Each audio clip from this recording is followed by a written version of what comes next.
party is strong and united. Well, that is a very different message from what CBC News has learned about the Prime Minister. Justin Trudeau is facing a revolt within his own party.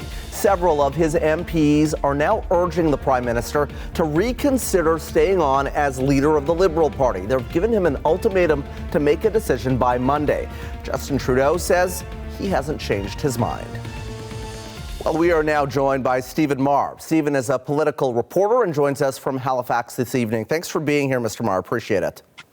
My pleasure, Travis. I've got your book in front of me, The Prince, The Turbulent Reign of Justin Trudeau. I wonder if after the past few days you think that reign perhaps could be coming to an end.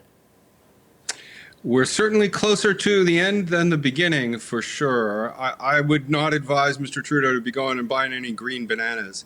Things are looking bad for him at the moment, but he can play for time. There is no mechanism by which the rebel MPs can ditch him, but they can make his position increasingly unpleasant. You know, he came out of that meeting today and said his party is strong and united. What did you make of that statement from the Prime Minister? I immediately thought that the party is weak and divided. The last two by-elections in safe Liberal seats, or what should be safe Liberal seats, were lost. You have about half of the backbench rising up in rebellion against a sitting Prime Minister, and you have more bad news to come, I'm told. You have a petition circulating. And I hear talk about other things to come in the days ahead from the party. The Liberal Party of Canada is a machine for winning elections. And increasingly, the people in that machine don't think that this guy can get it done for them. Well, let's talk about the people kind of in the Prime Minister's office, his inner circle, and also his inner circle in cabinet.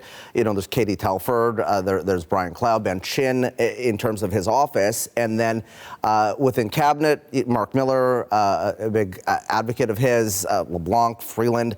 What do you think they are telling him privately right now? And do you think that they are urging him to stay on? Well, I get two different messages from my Liberal sources. One camp is telling me that he's considering his position very carefully, and he knows that he's in a difficult spot. Another camp is saying they're in full bunker mode, trying to hunt down their enemies and solidify his position. I can't figure out which is right and which is wrong. And one thing about Justin Trudeau is that he is not somebody who gives a lot of clues by mistake. He is a very practiced performer in front of the cameras, very disciplined, and he's not going to let on his plans if it doesn't suit him to do so. So you have studied the people in his inner circle. You've studied the man. You've studied him as a politician. I wonder if you could tell me what you think he believes the way forward is, despite these polls, despite the fractures within his own caucus, that he can put all of that aside and move forward and perhaps win the next election, if that is what he's thinking right now. Well, there's two ways that I look at this, a charitable way and an uncharitable way. The charitable way is he is a fighter. He is an extremely determined person and would not have become Prime Minister if that was not the case. I mean, if you look at his career, he was a backbench member of Parliament and a former high school teacher who managed to win a majority government. He has repeatedly fought his way through scandals. He has a profound belief in himself and belief that he knows the country and has good plans for it. That's the sort of charitable view. The uncharitable view is people who have worked with him find him narcissistic and suggest that he's kind of addicted to being in the spotlight. We see him, he has a long track record of being a sort of attention-seeking person, a bit of a ham actor. And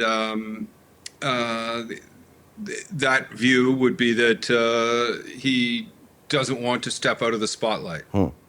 So your assessment in terms of what you think the next chapter will be? It's really hard to say. I don't think that things are going to get better next week.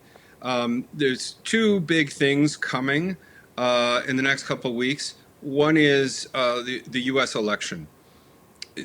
If you look at the issue polling, the one thing where Canadian voters are inclined to say they think Trudeau has some expertise is managing Donald Trump.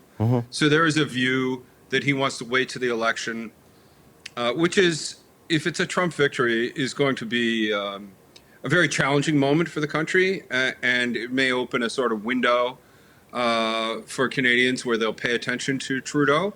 So we may be hoping to get through that.